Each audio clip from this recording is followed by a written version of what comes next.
the election results which are now out in less than 24 hours, and we talk about the neck and neck battle in the political landscape, especially in the states like Chhattisgarh, in the Hindi heartland of Madhya Pradesh, and in Rajasthan as well, where the Congress party is now preparing to make a strategic move that could alter the course of the electoral race. As the assembly election results loom, the battle between the Congress and the BJP has now reached fever pitch. Sources telling your channel that meticulous planning, and that is also being crafted by the Congress to safeguard their Chhattisgarh MLAs from the clutches of horse trading or possible poaching, which the BJP has denied.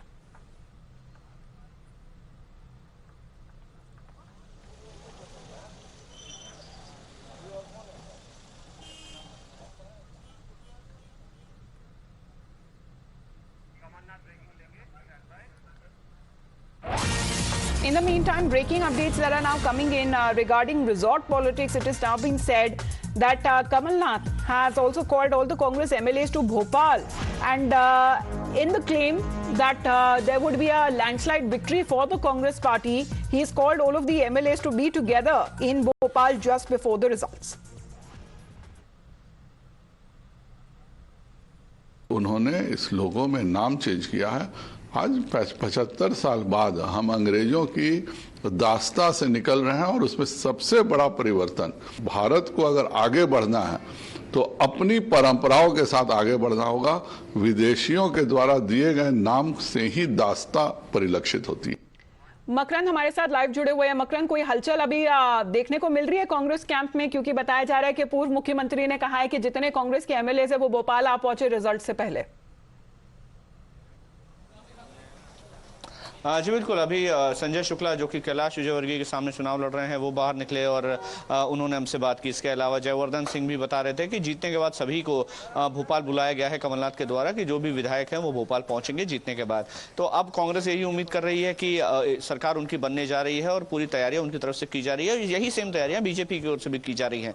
हमारा exit poll ये बताता है कि कांग्रेस को as रहेगा, लेकिन बहुत ज्यादा मार्जिन नहीं है, बहुत कांटे की टक्कर है, बहुत मार्जिनल विक्ट्री होगी।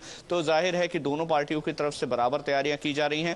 कांग्रेस ये तैयारी कर रही है कि अगर जरूरत पड़ी तो कर्नाटक जाना पड़ सकता है तमाम विधायकों को लेकर, और इसके लिए छत्तीसगढ़, राजस्थान और मध्य प्रदेश तीनों जगह पर एक आंशिक अलर्ट सा है कि अपने अपने विधायकों के साथ संपर्क में है। छत्तीसगढ़ में ये पोजीशन ज्यादा टाइट है क्योंकि संख्या काफी कम है। विधानसभा में कम विधायक होने की वजह से ये स्थितियां बन सकती हैं कि 2-3 विधायकों को बचाने के लिए रिजॉर्ट पे बुकिंग करनी पड़े, उनको जाना पड़े।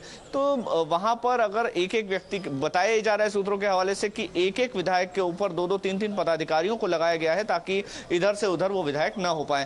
तो तीनों जगह पर कांग्रेस को ये डर है कि उनके विधायक टूट सकते हैं। इससे पहले भी 2018 में गवर्नमेंट बनी हुई गवर्नमेंट उनकी जा चुकी है इस वजह से, क्योंकि उनके कई सारे विधायक छोड़कर बीजेपी में शामिल हो गए। तो अब ये खतरा उनको दोबारा है। कांग्रेस ये क्लेम कर रही है कि ऑपरेशन लोटस के हम भुक्तभोगी हैं, इसीलिए पूरी तैयारी हम रखेंगे और नजर भी रखेंगे बीजेपी से कि इस तरह का चीजें ना हो। मतगणना स्थल पर एक्स्ट्रा फोर्सेस की भी डिमांड कांग्रेस की तरफ से की गई है। तो ये सारी कोशिशें कांग्रेस की तरफ से इसीलिए की जा रही हैं ताकि अगर सरकार बनने में 2-3 या 4 विधायकों का केवल अड़ंगा आता है तो निर्दलीय और बागियों की भी जरूरत पड़ेगी, और ऐसे में बीजेपी पर नजर रखी जा रही है। जी तो आखिरकार कल सरकार किसकी बनेगी, कमल या कमलनाथ की? बताया जा रहा है कि अगर कमलनाथ की हो जाती है तो सारे एमएलए को बोला गया है कि आप जल्द से जल्द भोपाल पहुंचिए। बने रहिए हमारे साथ Makarand. As far as the Congress party and its camp is concern, we also talk about the deputy CM of Karnataka DK Shivakumar saying that there is no problem. However, the Congress party that has been exuding confidence, let's also listen into more reactions that are now coming in.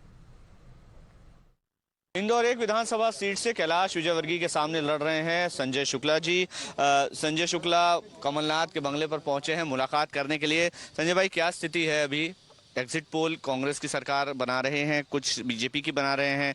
हमारे exit poll में times now Bharat में बहुत close fight दिखा रहे हैं। क्या स्थिति आपको लग रही है? देखिए, जैसा आपने बताया क्लोज फाइटिंग नहीं है, ये 140 से कम सीट नहीं जीतेंगे पर प्रदेश के अंदर, क्योंकि कांग्रेस ने जो 15 साल में कमलनाथ जी 15 महीने काम करके दिखाया, जो 18 साल में भारतीय जनता पार्टी सरकार काम नहीं कर पाई, और कमलनाथ जी ने जो काम करा, भले वो किसान हो या व्यापारी हो या महिला हो, या हर चीज़ में कमलनाथ जी ने काम करके दिखाया। अब कमलनाथ सरकार बनेगी, क्योंकि 2018 में कांग्रेस सरकार बनी थी, परंतु हमारे कांग्रेस के जो बिकाऊ विधायक थे वो चले गए। अब टिकाऊ विधायक हैं और कमलनाथ जी के नेतृत्व में पूरा प्रदेश चाहता है कि एक बार कमलनाथ जी मुख्यमंत्री बने। कैलाश विजयवर्गीय आपके सामने हैं, तो क्या स्थिति वहां पर लग रही है? क्या कैलाश विजयवर्गीय को आप हरा पाएंगे? बिल्कुल मैं हरा पाऊंगा, क्योंकि वो नेता के रूप में आए थे, गुंडे के रूप में आए थे। वहाँ पर भय का माहौल था, वहाँ पर चंदाखोरी का माहौल था, परंतु संजय शुक्ला ने 5 साल में वो काम करके दिखाया। तो दुख हो या सुख हो या विकास की बात हो या कोरोना की बात हो, कभी मरने से नहीं डरा परिवार के लिए। तो वहाँ मेरे विधानसभा में मेरा पूरा परिवार पूरी ताकत से चुनाव लड़ रहा है और चुनाव वहाँ बेटा ही चुनाव जीतेगा। ठीक है, अभी फिलहाल बताया जा रहा है कि अगर क्लोज फाइट रही तो पिछली बार जिस तरह से बाड़ेबंदी हुई थी, तो आप के साथ भी कुछ ऐसा हो रहा है क्या कि आपसे संपर्क किया गया हो या कहा गया हो कि आप आइए, या आपके ऊपर किसी ने नजर रखी हो? आपको ऐसा महसूस हुआ? कहीं नहीं, कभी पिछली बार भी नहीं हुआ था। हम पिछली बार 2018 में चुनाव जीत के आए थे, कोई नज़र नहीं रखी थी और आज भी कोई नज़र नहीं रखी। परंतु हमको डर है कि काउंटिंग के दिन भारतीय जनता पार्टी कुछ वहाँ पर कर सकती है, क्योंकि उनको हारने का भय है और डर के मारे वहाँ काउंटिंग के अंदर कुछ हेराफेरी कर सकते हैं। उसके लिए आदरणीय कमलनाथ जी और हम सब मिलकर बोल रहे हैं कि काउंटिंग निष्पक्ष होना चाहिए और वहाँ काउंटिंग के अंदर भी कुछ भी कर सकते हैं। एक्स्ट्रा फोर्सेस की मांग की है? बिल्कुल मांग करिए कि वहाँ पर कुछ भी जो भी चुनाव हो, नतीजे साफ सुथरे होना चाहिए। ठीक है, अभी फिलहाल आप मुलाकात करने आए हैं, क्या कमलनाथ जी की ओर से कहा गया है जीतने के बाद या चुनाव के बाद? अभी तो ऐसा कुछ भी नहीं बोला गया, तो आज कमलनाथ जी से लगातार हम 2 महीने से नहीं मिले थे, तो आज मैं उनसे मिलने आया हूँ, क्योंकि कल आशीर्वाद लेना आया हूँ, कि मैं उनको विश्वास दिलाना आया हूँ कि मैं चुनाव जीत रहा हूँ।